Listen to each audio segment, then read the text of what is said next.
ہمارے دین میں صرف قانون ہی نہیں ہے بلکہ اخلاق بھی ہے. یعنی اسلام دو چیزوں سے مل کر بنا ہے.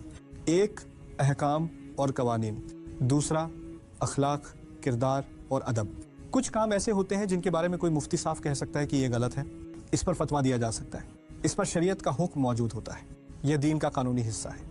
لیکن دین کا ایک اور بہت بڑا حصہ بھی ہے، وہ ہے انسان کا اخلاق، اس کا کردار، اس کا رویہ اور لوگوں کے ساتھ اس کا برتاؤ. اس حصے کو ناپنا اتنا آسان نہیں ہوتا.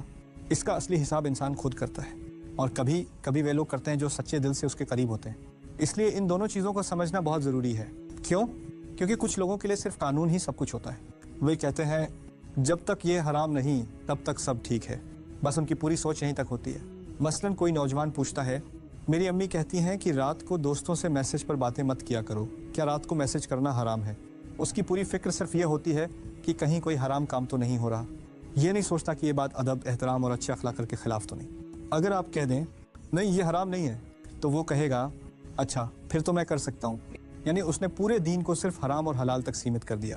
دوسری طرف کچھ لوگ ایسے ہیں جنہیں شریعت کے احکام کی کوئی پرواہ نہیں. وہ کہتے ہیں بس اچھا انسان بنو، ہر وقت حلال حرام کی باتیں کیوں کرتے ہو؟ ان کے لیے صرف اخلاق معنی رکھتا ہے، دین کے احکام نہیں.